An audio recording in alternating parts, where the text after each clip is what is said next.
She touched him at 3 a.m. and he was ice cold. No heartbeats, no breath, just a lifeless form lying beside her. And that's when she knew she'd slept with something that wasn't human.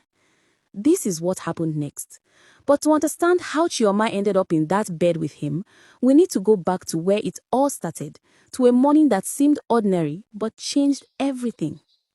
Ejiro's daughter just bought her mother a new Honda. Mama's voice cut through the thin walls like a knife. A whole car. And what do I have after 23 years of suffering for you? Nothing.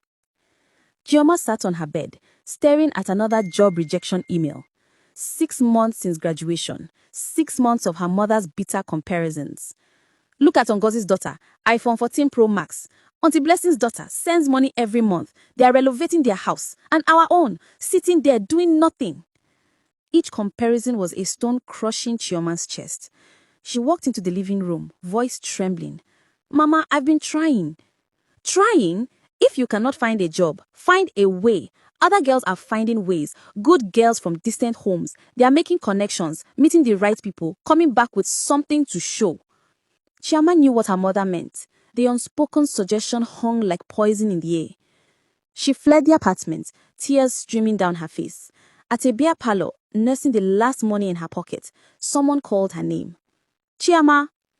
Adaize, a former classmate, now transformed, Brazilian weave, designer dress, diamond studs, expensive perfume. This wasn't the struggling student Chioma remembered.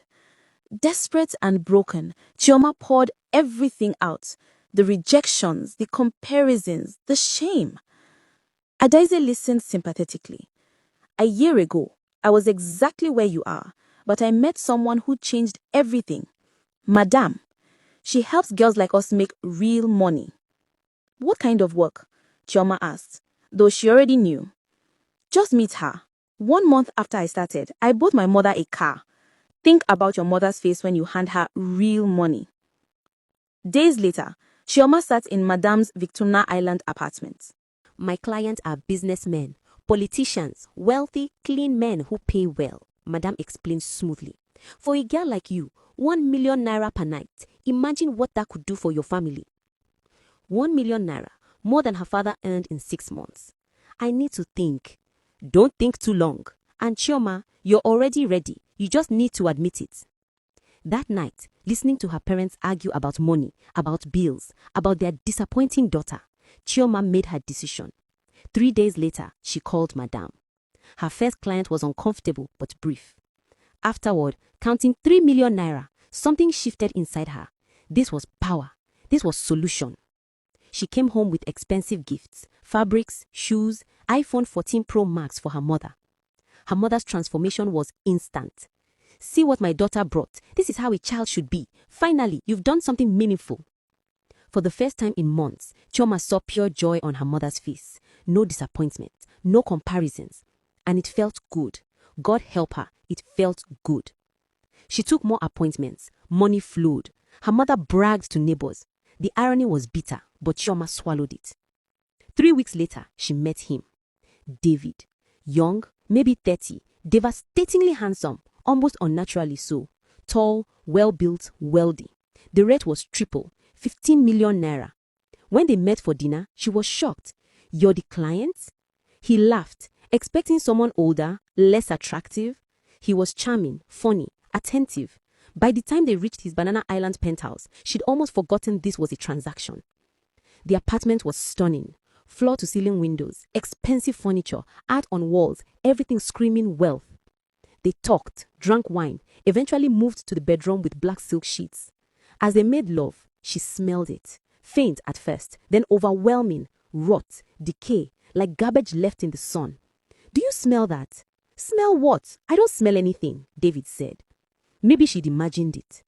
Afterward, exhausted and unsettled, she lay beside him as he fell asleep. Too still. Hours later, restless at 3:47 a.m., she reached out to touch him for round 2. Ice cold. Not cool. Lifeless cold. She placed her hand near his nose. No breath. No rise and fall of his chest. Terror flooded her. He was dead, or something worse. Stay silent, her instinct whispered. Pretend you noticed nothing.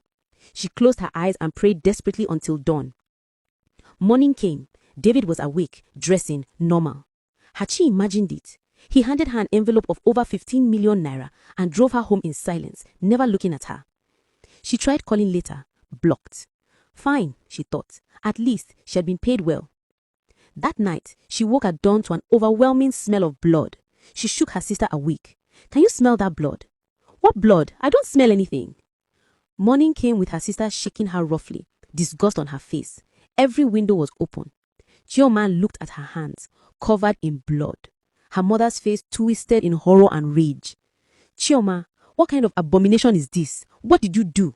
You better not bring shame to this family. Do you hear me? Her mother said. Hospital, now. At the hospital, tests revealed nothing. Blood counts normal, hormones normal, no infections, no explanation for the blood smell everyone could now perceive or why blood covered her each morning. According to every test, you're perfectly healthy, the doctor said, frustration clear in his voice. Keep her for observation. Days became weeks, 5 weeks in the hospital. The bleeding wouldn't stop, constant, persistent, draining her slowly. She lost weight rapidly as food made her nauseous. Everything she ate came back up within hours, violent and complete. The nurses whispered when they thought she couldn't hear. The doctor stopped meeting her eyes, their confidence replaced by confusion and fear. Finally, desperate and dying, Chioma confessed to her mother everything. Mama, I have to tell you the truth, she said weakly. All those things I bought for you, the iPhone, the fabrics, the bags, I didn't get them from any job. I did hook up. Her mother's eyes widened. What? You kept comparing me to other people's daughters who were doing well. I wanted you to be proud of me. I wanted to give you the life you wanted. But the last man I met, he wasn't human, Mama. When I touched him, he was ice cold, no breath, no life. I think I slept with something that wasn't human.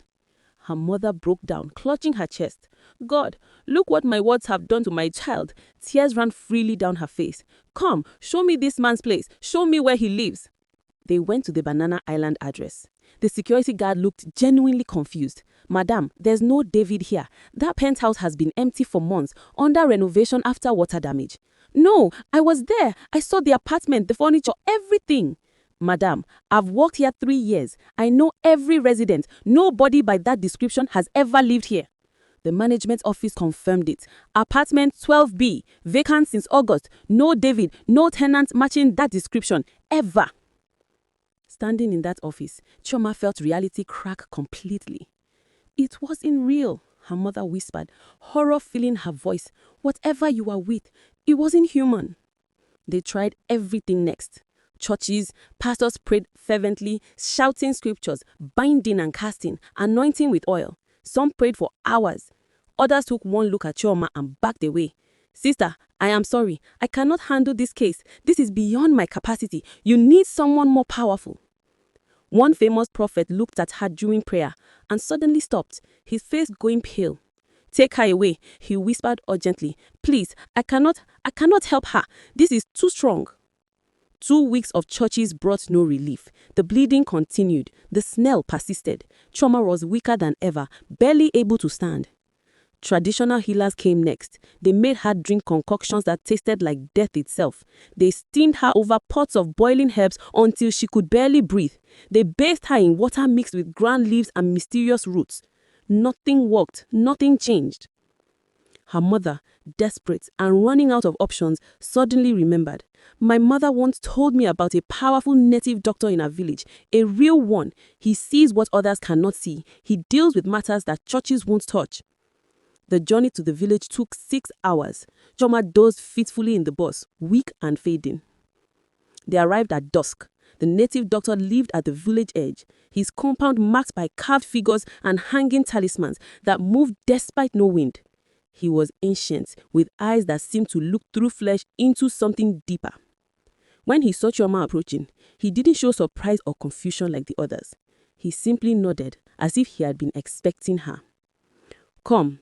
Sit. They sat on wooden stools. He studied Chioma in silence for long minutes, his gaze moving over her but not quite looking at her, looking through her, beyond her, seeing things invisible to normal eyes. Finally, he spoke. His words fell like stones into still water. You are already dead. Her mother gasped, clutching Chioma's hand. What do you mean? The death has taken root in her spirit. It is only a matter of time before the body catches up with what has already happened. Please, everyone says you are powerful. You can save her. He shook his head slowly. I am powerful, yes, but some doors once opened cannot be closed. Some prices once paid cannot be refunded. He turned his full attention to Chioma. Tell me about this man. Through trembling lips, Chioma described David's impossible beauty, his charm, the cold body, the smell of rot. The native doctor nodded throughout, unsurprised. That was no man. That was an emere, a spirit being that walks between worlds, wearing human skin to trap the living. They feed on life force itself. But we use protection. He actually laughed, though without humor. Protection? You think rubber protects you in the spirit realm? What entered you that night wasn't physical. It was spiritual. He planted parasites inside you, spiritual parasites that feed on blood. They drink constantly. Any food you eat, they reject because they want only blood. As they feed, he grows richer, more powerful, and you waste away. Can you remove them? The native doctor shook his head slowly and said, I can't. Woman, your daughter is gone. She was dying slowly now. The native doctor had said she was already dead spiritually, just waiting for her body to catch up. But despite everything, a tiny flame of hope still flickered inside her. Maybe God will perform a miracle. Maybe she'll wake up healed. Maybe this wasn't the end. She prayed when she had strength. Please, God, I was wrong, but please don't let me die like this. Please heal me. Her mother came daily, drowning in guilt. I'm so sorry for the pressure, the comparisons. Chioma had forgiven her. She needed to focus on hope, not bitterness. One day, Adaze visited, shocked, feeling her face at Chioma's skeletal condition. Through tears, Chioma told her everything. David, the ice-cold body, the spiritual parasites. I didn't know. I swear I didn't know demons could get out while you can, before you meet your own David. I'm done. I'm quitting everything. Later, Chioma asked Amanda, her younger sister, for paper and pen. Her hands shook violently, but she forced herself to write. I'm 23 and dying because I slept with a demon to make my mother proud. He looked like a handsome man, but was ancient evil. Now spiritual parasites are eating me alive and no doctor can help. To every girl considering hookup, your parents' disappointment won't kill you, but what I did is killing me. Some handsome faces hide demons. Some prices are too high. Choose life over approval. Don't be me. She handed it to Amanda. Share this message everywhere, but Amanda, don't use my name. Hide my identity. I don't want people knowing it's me. Are you sure? Promise me. No name, no photos, just the warning. I promise you, Amanda said. Maybe if enough girls are saved, God will heal me. Maybe that's what he's waiting for. Amanda shared the message anonymously online. It spread like wildfire. Thousands, then hundreds of thousands read it. The raw honesty shocked everyone. Some called it fake, but others believed. Girls with strange client experiences, families who'd watched daughters deteriorate mysteriously. The message started urgent conversations everywhere about hookup, desperation, parental pressure, and the spiritual dimensions of intimacy. Adaze quit and began speaking publicly about the industry's dangers, never mentioning Chioma's name. Madame's operation was investigated and shut down. Chioma's mother, consumed by guilt, warned other parents. A mother I know compared her daughter every day. That daughter tried so hard to make her mother proud that she slept with something that wasn't human. Now she's dying at 23. The anonymous message saved lives. Some girls stepped back from hookup. Daughters showed parents the post. Young women in the industry found courage to leave. And in her bedroom, Chioma waited. Still skeletal, still weak, still dying, but also still hoping. Every morning she thanked God for breathing. Every night she prayed for healing. Her message was spreading. Girls were being saved. Maybe that's enough, she thought. Maybe God will give me another chance. And her mother held her hand. The message is everywhere. It's going viral on social media. You're saving so many. Chioma smiled faintly. Good. Maybe God will see that and heal you. Maybe he'll give us a miracle. Maybe, Chioma whispered. I'm still hoping. She was too weak to speak anymore, but she was still alive, still waiting, still believing God might yet save her. Please, God, I'm sorry. Heal me. She waits, She hopes, and her warning saves countless others. Now, the warning has been given. Will you heed it?